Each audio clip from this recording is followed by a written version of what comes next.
everybody. Welcome back to the Acquire podcast, where we talk about list building and lead generation, marketing, scaling, sales. And today, specifically, we're going to talk about some things to do with copywriting and value proposition, which I think is hugely important. And this whole podcast episode has come about because of a viral post I saw. And basically, the post said, imagine waking up tomorrow and realizing your entire website copy had been swapped out for your competitors, right? Same services, same vibe, same voice. And the worst part, nobody noticed. And that was shocking to me. I was blown away by that. And so when I started reading a little bit more about our guest today, I got really, really excited. And I can't wait to introduce you to Linda Melone. So, Linda, thank you so much for being here.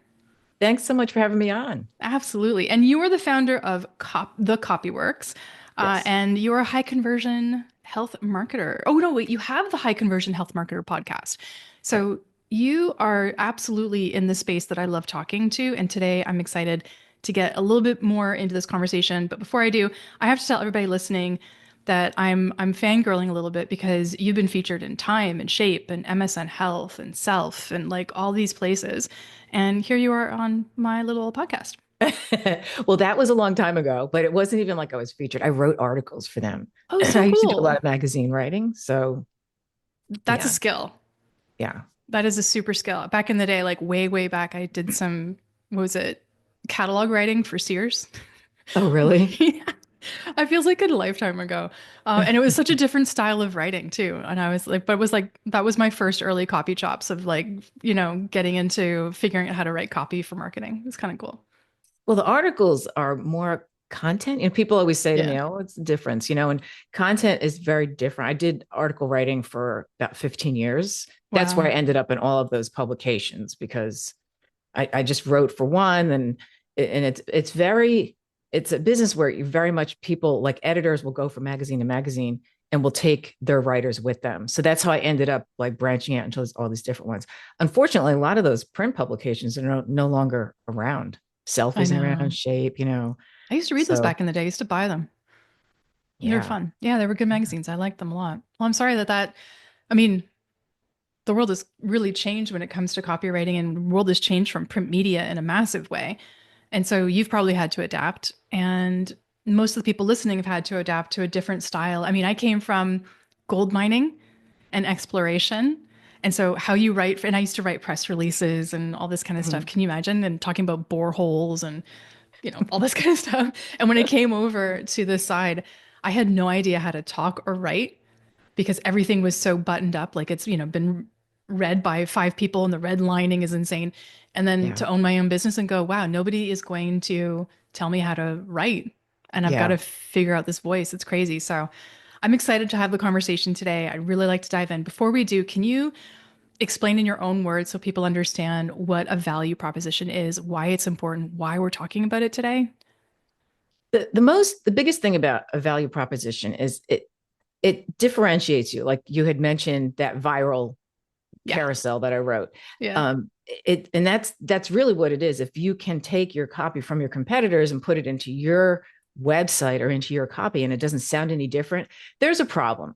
So it means that you have not differentiated yourself. You haven't pulled out what makes you unique. Hmm. And you have to do that in order to not compete on something like price. Because if everyone's the same, and that's when you have a commodity. And it's like, okay, well, then I guess I'm just going to start comparing. Like for what I do as a copywriter, my specialty is health and fitness because I was in that business. My differentiator is I was a personal trainer for 20 years. I had 4 personal training certifications. I did it. And then I wrote for all the fitness magazines. So when someone comes to me and they have a fitness or health brand, they know that I know that business inside and out. Hmm. And that sets me apart from someone who just, can do research or get onto chat GPT because it's a whole different thing. I used to have people that would say to me, I can tell an editor would say to me, I know the difference between a writer who really knows the business, who writes an article, or someone who's just done the research. There's just this translation that doesn't happen. And I can't even explain what it is, but it's like a intuitive, like if there's a gap in, say, for example, a quote, and I'd have people say this to me, like, I trust that you can fill it in because you know the fitness business. And, they don't have to worry about being misquoted, that kind of thing. I So it's really completely just agree. about separating, like, who are you for? And what do you do? And why should someone choose you over your competition is really the bottom line. Absolutely. I know that's a really great way to explain it. And I love that you used an example. I have this happening to me all the time. So for 13 years, I've been doing virtual summits and nobody has done as many as me. This is my value prop, right? I've done 400 or I've produced 450 online summits. Nobody's produced as many as me. I don't know Wow. anybody who has. And as a result, and I've done them in every industry, right? I can walk in and in like 20 minutes, I can have the entire strategy. That's my differentiator, or it has been for many years now. Obviously, like in 2023, my business started to evolve, which is fabulous. And now I'm doing like CMO work and stuff, which is great, but I still do summits and it's still my differentiator. Mm-hmm. And it's the thing that makes me stand out in a room. And I love that. And I think that's super important. And I'm excited for the conversation because when we're looking at, and you scared the crap out of me, by the way, with that carousel. Like I went to my website and I'm like, okay, team, we are going to go through this website. And if anything sounds like it could be somebody else, we are nixing it because this is insane. Like if somebody could, that thing really got me going. And I'm so like, and a whole bunch of other people because it's gone viral, right? So you made people stand up and think. And in an age where AI is so Yeah. prevalent, which is also a differentiator with your value prop, because if it's all written by AI, good luck with you. Right. Um, all these websites written by AI, it does start to sound like the person who just did their research and actually isn't living it. Yeah. And Yeah. I actually, I'll confess to like a big mistake I made. It ended up being published, but I wasn't proud of it. When I was doing a lot of article writing, Hmm. and I was working with a writing coach who said, you can write about, don't narrow yourself down to one particular niche. You can write for anything. And so I am really not it's not that I'm not a techie person. I don't write about tech. There's a whole, like, it's almost like a language that you have to know. And I had an editor approach me for a computer magazine. And I just looked this up the other day because I didn't know if the article ever got published or not. It did. And if you look at it, it's out there. I think it was Computer World, but I struggled through that whole article. So I didn't know the acronyms. I didn't know, Yeah. people were talking to me about with terms I had no idea. And I wrote the article. I just remember what a struggle it was. I put it together somehow, and I didn't think it would ever get published. And Yeah. apparently, it was good enough to publish. But that's something that you really want to know your what you're talking about, kind of inside and out. And I forget if there was a question there you asked me. No, no, no, no. It's really good. Don't worry. We can forget the questions and just have the convo. This is my favorite type of show. I used to ghostwrite for a lot of people. I used to ghostwrite chapters for books and stuff like that. And I also would have this struggle of like, I have no freaking clue about this. I don't know anything about this. And I would have to spend so much time researching.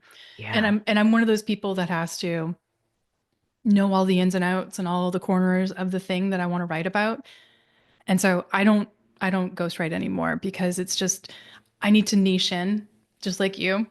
And niching Hmm. in is where we get to have that value prop that we're talking about. So if you're listening to this and you're the Jack or Jill of all trades or the them of all trades and you're doing all the things, this is your kick in the butt to not do that and look at focusing in on the one thing that you do incredibly well so that people will be known, like you'll be known for it. As my partner says, that you're notorious for. Like you should Yeah. be notorious for it. And I love that. Yeah. And I have this like whole list of questions to ask you that I've been thinking about for like a day. We'll see if we actually get through these. By the way, guys, everybody, while I'm recording this, my back is in serious pain. So if you hear me being jovial, it's all back meds. Okay, like we're having a good time because the meds have kicked in.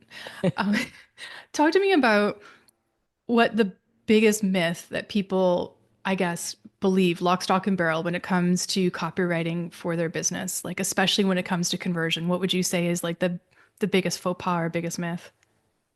Well, aside from not differentiating themselves, which is Yeah. always the number one thing, it's sounding it's relying, I can say this now, and I wouldn't have answered this the same way a year ago, but it's just Mm. relying too much on AI and Right? thinking that that's good enough. And I see this all the time on websites because AI can only pull from what's already been written or done or said. And Hmm. sure, there's a lot of it, but I use AI to do research, brainstorm. But when it comes to writing, it's always comes down to me. I will never just cut. I mean, why would I? I'm a copywriter. I better not be doing that. Yeah. But yeah, the biggest thing is not finding what makes you different, and also not being clear in your messaging. Hmm. In fact, I have 5 parameters I use to measure like a value proposition. So maybe this is helpful. Yeah. And I wish there was a cool acronym, but there isn't for it. So I actually have it written down. I have it in front of me because I can't remember it all the time. It should be unique. Hmm. It should be desirable, so people should want it. It should be specific. And this a lot of times is trying to just not put everything into one sentence, because your value prop really should be one sentence. Hmm. Have it be clear. So that's related to specific, but clear is a little bit different. So specific is like with me with the niche, and then clear is the message, and then memorable. You think about ads that you remember from even your childhood. I mean, those are things that like stick with you. And that's the ideal value prop that you want. And so what I do is I take like when I first start working with a client, I always highly recommend that they have me do a value proposition audit, because that's a foundation for everything. And then when I'm writing for them, I will constantly go back to that value prop. Is this in response? Does this make sense? And that's just really the foundation. That's just such a giant mistake that companies make. And and just the AI, that it's not clear or memorable. And I have some examples I can give you for ones I actually created I would to love show that you. actually. Yeah, please. Because the thing is too, to keep in mind that the value propositions, it's not something you just sit around, especially if you're sitting in a boardroom and you're just trying to conjure up things. I call that, and I've heard this, it's not my term, but it's inhaling each other's fumes. Like everyone's inhaling. Oh, that's a great idea. There's no outside input. Wow. And that's what you need, because you want somebody to really see. So I get hired for this. It takes me sometimes 4 to 6 weeks to come up with a value prop, because it's researching everything from what is being said about your business and your competitors on social media, what's being said just everywhere, and what are your customers saying, or Hmm. your potential customer or past customers or clients.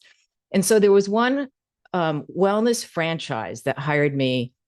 And when I spoke to, they wanted to differentiate themselves. And this is an Australian company.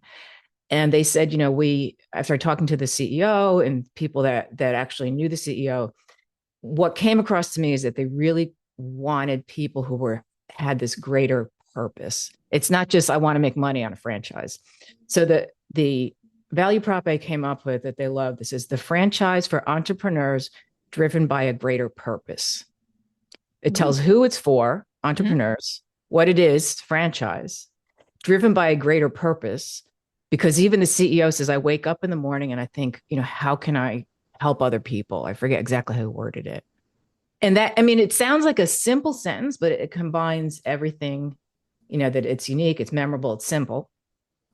So, that was that one. Then there was another one.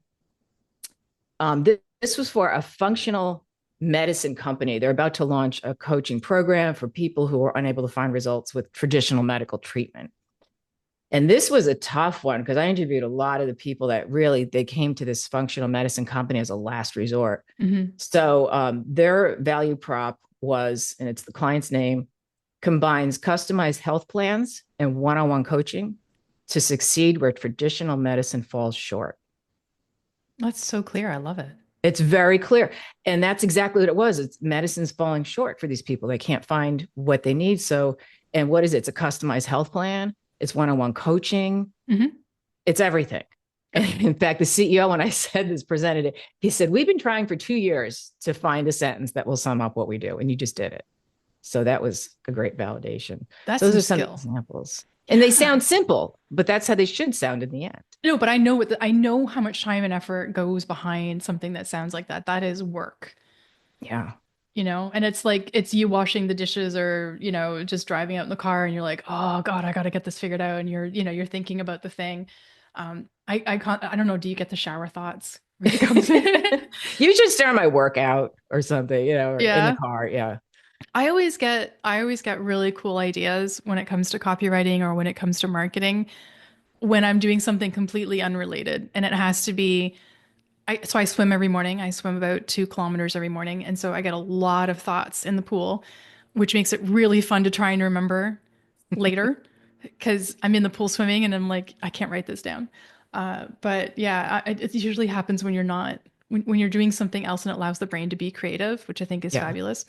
But I'm so incredibly in admiration of that skill of yours to be able to come up with what looks like and sounds simple, but I know is a ton of work.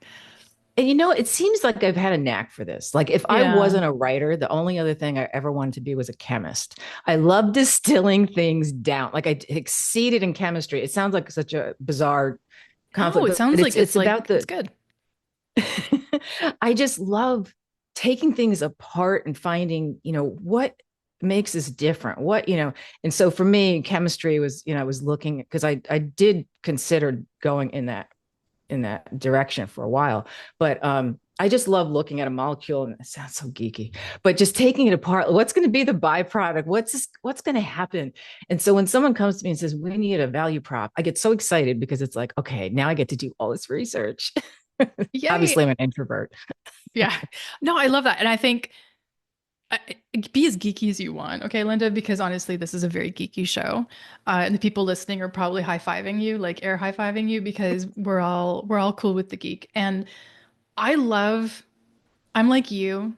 I am very strategic. Like I look at things almost like and I don't play chess, but I look at them as like chess pieces. Like if we do this, this is the possible outcome and there's 6 different moves we could make, but which one is going to get us closer to our goal and stuff like that. I love the fact that you bring this sort of like chemistry styled brain to this where you're looking at breaking things down into their simpler components and figuring out how to recombine to create what you want. Like it's almost like copywriting alchemy.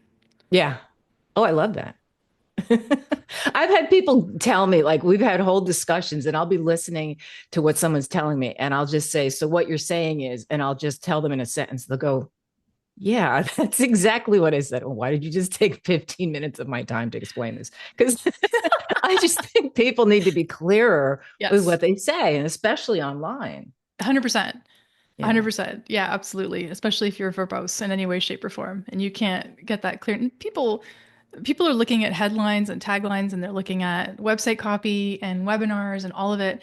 And we're getting that 5 seconds of yay or nay. And you better show up, present, and then also represent yourself properly so that people can figure out who you are and what you do. Yeah.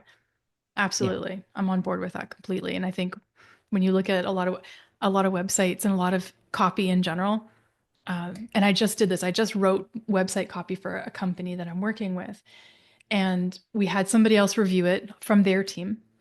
And the person came back with some copy, and I was like, "Oh, look, it's a rocket ship emoji. I wonder if they wrote that or asked GPT to make it better. Hmm." And the copy wasn't that great, right? And what I was seeing is as they were copy editing this website copy, the further down the page we got, the less fun it got. Like it was actually going away from the company's mission, vision, and values that we had worked on in this brand. By the end of it, I'm like, okay, this isn't copy editing all at all. This is Mhm. we're diluting a brand here that I'm working really, really hard on. And I had to have a very difficult conversation with those people and say the person that's looking at this isn't actually doing you any favors. They're removing the spark Yeah. that makes them uniquely them and is making you sound like every other, XYZ insert niche here company or company in general. And it was a sad thing to see, but I get it. Yeah. I get why people do it, but I also this is why people like yourself are so important, especially for anybody who's looking to scale and grow. But if you were talking to the listeners here and you're trying to tell them almost like your little placard sign that you're holding up on the street corner that they see as they're driving by, what would it say to get people to pay attention to what they're doing wrong? Probably something along the lines of the title to that carousel. Can Yeah. your copy be replaced by your competitors? Yeah. Because that's the thing, like you said, it struck you. I mean, that carousel got over 61,000 views, which is for me is a lot. Yeah. Um, That's a lot. so it must have really struck a chord. Oh, it And so I, definitely definitely strikes a chord. Absolutely. I actually showed it to a couple people. oh, And good. oh yeah, I showed it to a person whose whole business is about sales, and I showed it to them, and they're like, "Oh bleep," because we don't swear on this podcast. There was a couple bleeps, and they're like, "Oh my God, okay, this makes me scared and upset," and they were going off to their sales page because they had somebody write it for them, Yeah. and yeah, that's always a thing you got to look at. My gosh. Okay. So I know that you're a big believer like me in testing and data. And we just talked about like the chemistry of copy and the chemistry of value props. What are a few things that business owners should actually track when it comes to their website copy, when it comes to something like email performance or sales performance, that would be key indicators that they need to do more work on their value prop or their messaging in general? The most the one analytic that I love the most is, do you know those heat maps? I love them. There's Yes. because that's how, so if people don't know what it is, so it's like you what was the one I was using for a while? I can't remember the name of it, but it basically tracks what your website visitors are doing on your website. So you have, why can't I think of the name of it because it was such a weird name, but there's a bunch of them out there. Was it Hotjar? Hotjar. Yeah. Yeah. How does that make sense, that name? But anyway, so you have like, but you can literally, it almost feels a little bit creepy because you are watching that person as they navigate through your site. Hmm. So that is such a great way to see where are they getting stuck and where are they going back to. And there's something which I don't know where this term came from. Rage clicking. Have you heard of this where somebody clicks repeatedly on something? No. Yes. What the So actual crap is that? it's rage clicking.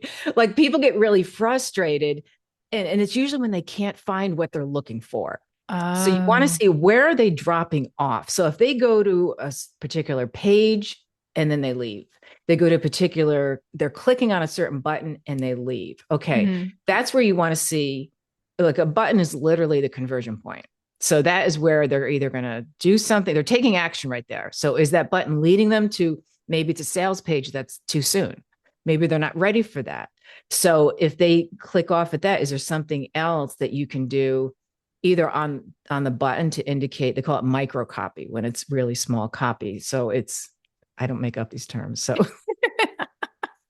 it makes sense. At least this one makes sense. Yeah. So, but people kind of brush those things off like, oh, just click here or learn more without really thinking about what's on that button. So it could just be the button copy that needs to be adjusted. So that's the one thing I highly recommend. And I think a lot of these companies, it's not expensive or it's even free to get, because I had Hotjar. I think I have it on my site still. Yeah. And I'll go in and see, where are people leaving?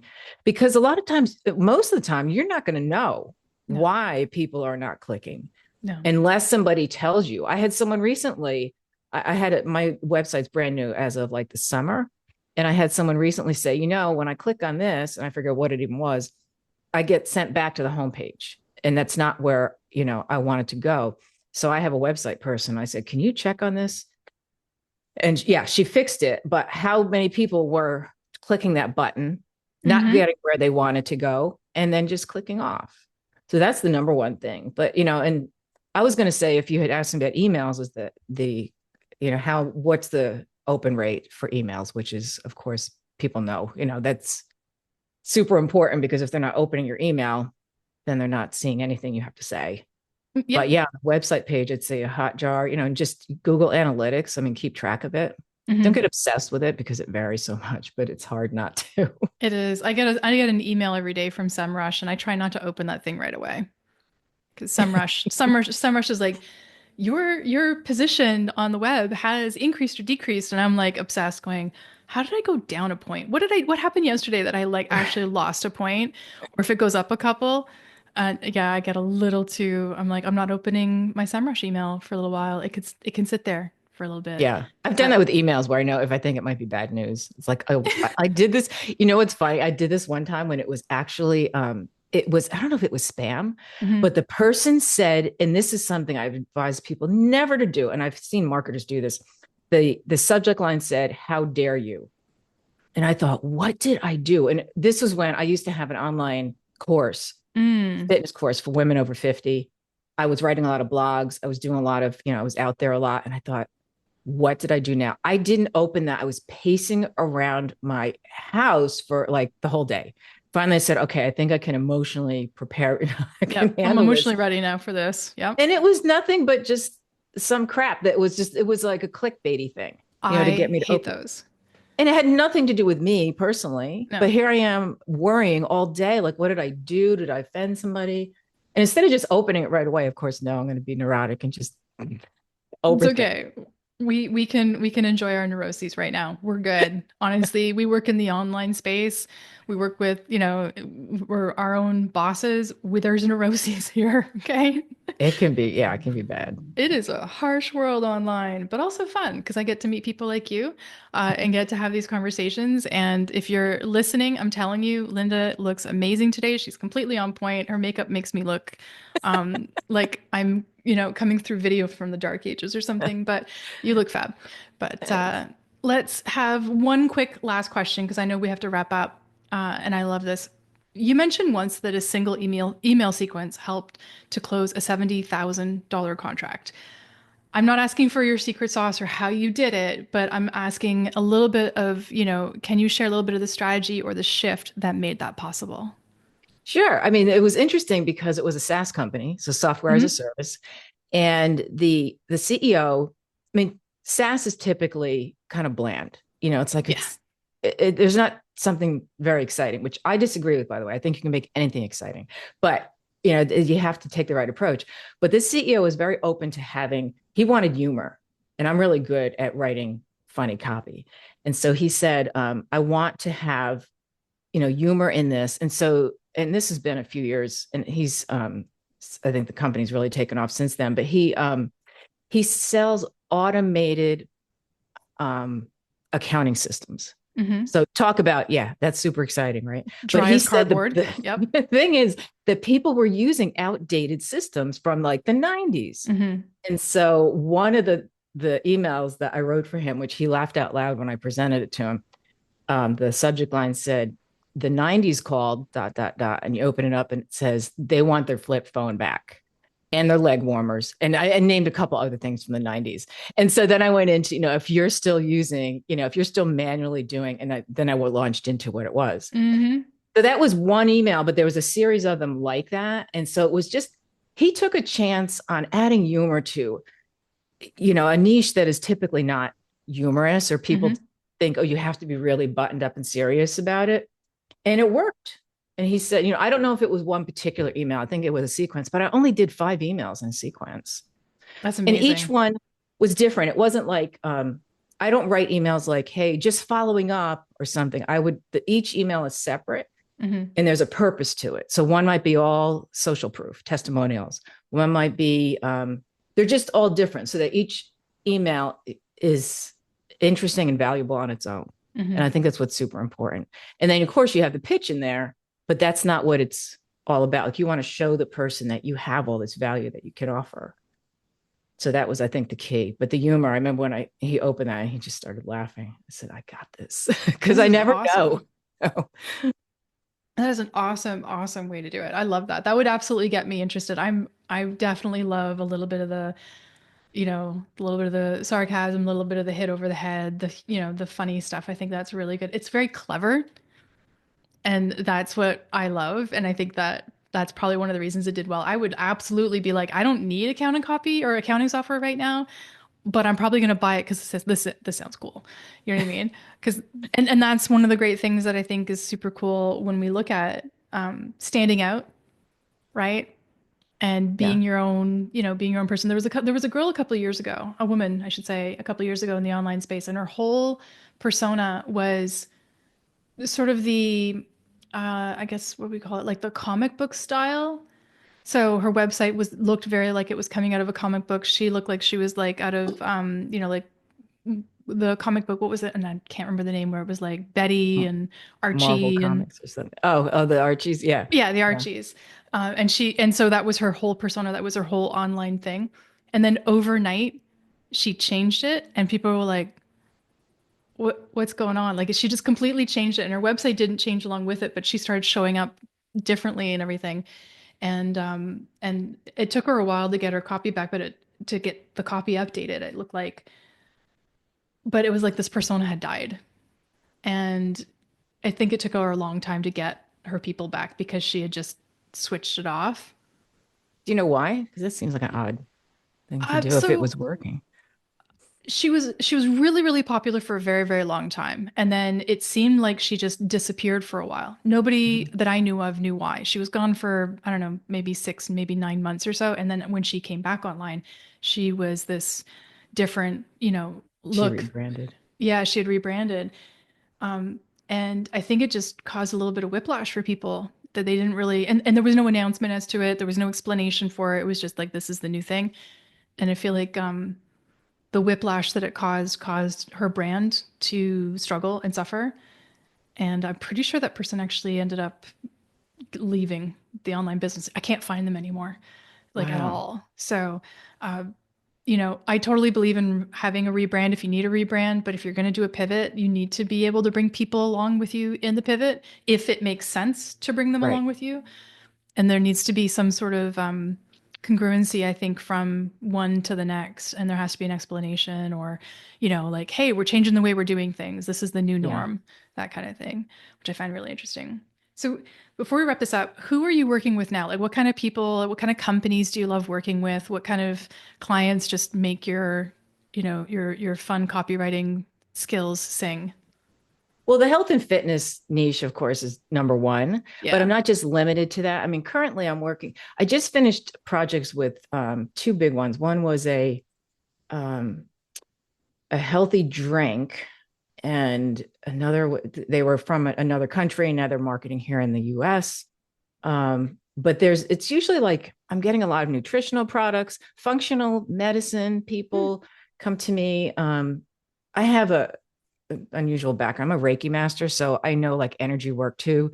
So people who want to weave that, because that usually is part of like functional medicine. It's not something Hmm. I talk about a lot, but if people want that approach, I know all about that too. I'm kind of all over everything, but the whole health and fitness niche is really my number one, just because it's easy for me as far as knowing how people operate. Like right now, I just started a project with someone who has a healthy product they're going to market on probably on Amazon. And it's Hmm. already been established, but he wants me to kind of rebrand and talk to people who are bodybuilders. Now he Wow. knows I'm a gym rat, so he's like, I know I was hired mainly for that, because I know the lingo. Yeah. I know what getting ripped means. I know what getting shredded means. I know that you don't say that to women. Yeah. So Especially women of a certain age. Yeah, absolutely. yeah, Totally. That's really, really cool. And where can people connect with you and find you if they do want to get to know you a bit better? I'm very active on LinkedIn, of course. Hmm. So that's where you found me. You can reach out to me. I have my podcast, which is the High Conversion Health Marketer, and I have a newsletter. I have a bunch of freebies on my site. There's Hmm. 3 resources which I'm looking to update soon, but one is power words. The other is 21 words and phrases to never say, to take out of your copy immediately. It's all marketing speak. And then the third one is how to add humor to your copy. So that's all there. And It's incredible. Awesome. We're going to make sure that we have the links on the show notes. I know that one of the links that you gave us was the resources, so that the power words and the 21 phrases, to banish forever from your copy, and the humor one. We have that for sure. And then there's a 14 done for you high converting onboarding emails that you threw in as a product in there, and then the newsletter. So we'll have all of those in the show notes for everybody to grab. And you are incredibly active on LinkedIn. We were messaging back and forth like yesterday because my emails were going to junk. What a pain in the arse that was. But I'm so glad that we got to have this conversation. Thank you so much, Linda, yeah. and really appreciate it. Thank you, Jenny. I appreciate you having me on. Absolutely. It was a pleasure. And if you listen this far, thank you so much. I love and adore when people listen right to the end of these podcasts. If you have and you would like to hear more from people like Linda and also the solo episodes that I have, make sure you do subscribe to the podcast wherever it is that you're listening. And if there's anything that you're looking to do with your marketing strategy, then hit me up on Instagram, send me a DM, or on LinkedIn, and let's see if something myself and my team can help you with. Thanks so much for listening, and we'll see you all soon. Take care.